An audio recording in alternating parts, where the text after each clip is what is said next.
Sa gitna ng issue sa maanumalyang flood control project sa bansa, binawasan na ng DPWH ang budget nito para sa susunod na taon. At mula sa kamera, nasa frontline ng balitang yan, si JC Cosico. JC, magkano na lang bale itong proposed budget ng DPWH para sa 2026? Ruth, mula 881.31 billion pesos, nasa 625.78 billion na lang ang proposed budget ng DPWH para sa 2026.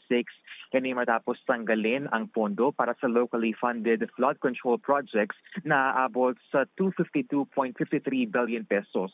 Alinsunod po yan sa utos ni President Bongbong Marcos sa gitna ng mga anomalya rito. Ito na raw ang pinaka-lowest na budget ng DPWH mula pa noong 2020.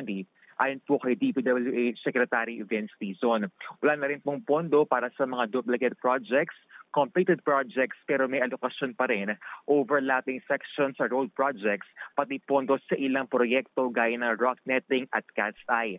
Ayon kay Dizon, may recommend ng Pangulo sa Kongreso na ilaan sa other programs, agriculture, education, kalusugan, housing at iba pa ang pondo para dito. Narito po ang pahayag ni Secretary Dizon.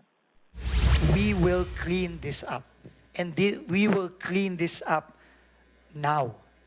And I think that is where the President is coming from. Meron na po tayong mga ongoing na flood control at dapat yun po muna ang ating pagtuunan ng pansin, especially given the questionable issues that have been raised against these flood control projects all over the country.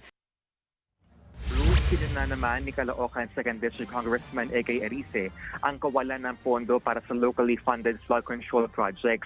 Nauunawaan daw niya kung saan nanggagaling si Pangulong Marcos, pero paano naman daw yung mga matitinong flood control projects kung wala ng pondo? Narito po ang pahayag ni Congressman Erice. Unfair naman po yun. Iyon po matagal na naghihintay. Itutuloy yung palpak, pagkatapos hihinto yung matitino. The people will suffer from the shenanigans of the previous Congress, lalo na dito sa Metro Manila. Pag dumabi ang baha, nahihirapan yung mga tao, anong gagawin natin? Magagalit tayo uli? Iiyak tayo uli? Ayon naman kay Dizon, meron pa rin foreign assisted flood control projects na aabot nga sa 15.7 billion pesos. Sa Metro Manila, meron pa rin daw pondong MMDA para sa flood control projects.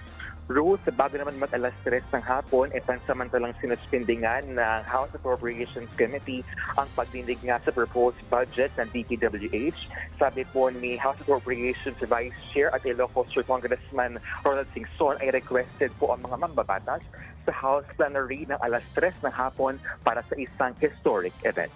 Ruth? Yan po ang Express Report ni JC Cosico.